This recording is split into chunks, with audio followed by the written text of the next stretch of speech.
Some serial killers hide in plain sight, like a pair of shoes on a cluttered shelf. Other times, the horrors come in a package that you would never expect, like a man whose fetish for footwear drove him to unspeakable acts. I'm talking about Jerry Brudos, infamously known as the shoe fetish killer. Between 1968 and 1969, Jerry embarked on a gruesome spree that claimed the lives of 4 young women in my hometown of Salem, Oregon. Welcome to the debut episode of Dark Chapters. I'm Vincent Blaine, and tonight we're peeling back the layers on his twisted life, his macabre rituals, and the grotesque trophies he collected along the way. So turn out the lights, make yourself a drink, and maybe double check your shoe rack, because this story is as unsettling as it is bizarre.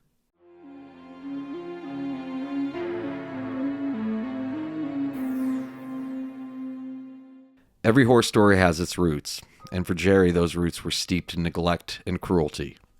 Born in 1939 in South Dakota, Brudos was unwanted from the start, a fact made more bitter by a mother who desperately longed for a daughter instead of a son.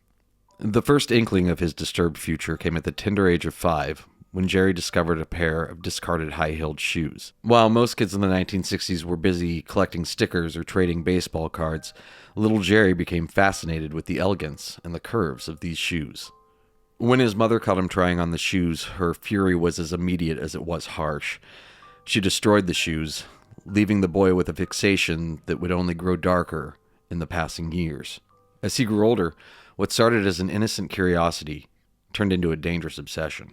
By his teenage years, Brudos was not only stealing women's shoes and lingerie, but his behavior was escalating into more serious and criminal territories. His early brushes with the law and time in a psychiatric hospital hinted at a mind that tragically would only spiral further out of control.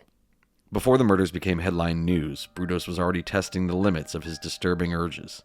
At just 17, Jerry abducted a young woman at knife point, forcing her to undress and snapping photos. He was caught for this, but a brief institutionalization couldn't quell the darkness inside of him. After a short stint in the U.S. Army, Jerry was discharged, which led him back to Oregon. He tried to start a normal life. He got married and even had children. But behind the closed doors of his home, Jerry was building a secret shrine, a hidden workshop filled with his stolen lingerie, high heels, photographs of his twisted fantasies. It wasn't long before Jerry met his first victim. Linda Slauson, a 20-year-old door-to-door encyclopedia saleswoman, became Brudos' first victim. When she approached the door at Brudos' home, she likely expected a polite refusal. Instead, she encountered a man consumed by his twisted obsessions. Brudos overpowered her, sexually assaulted her, and strangled her. He then posed her body like a grotesque mannequin.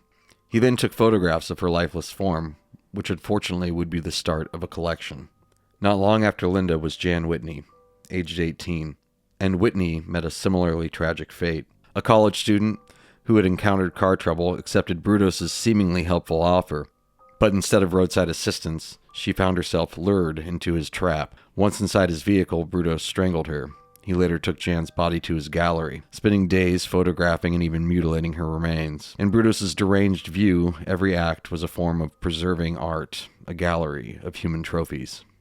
Karen Sprinkler, an 18-year-old college student, was Brudos' third victim. In a dimly lit parking garage, Karen was abducted at gunpoint, a scenario that sounds like a twisted nightmare. Brudos then took her back to his home, where his dark fantasies unfolded.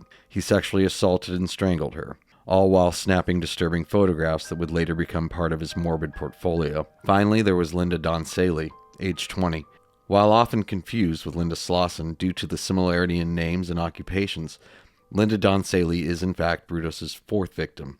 Linda was another door-to-door saleswoman whose life was brutally snuffed out. After abducting her, Brudos followed his usual ritual: sexual assault, strangulation, and a post-mortem display complete with photographs and careful mutilation. Linda Don's murder served as the final grim punctuation in his short but horrifying spree. Fortunately, not every encounter with Brudos ended in murder. In one chilling incident, Sharon Wood narrowly escaped his clutches from a dark parking lot.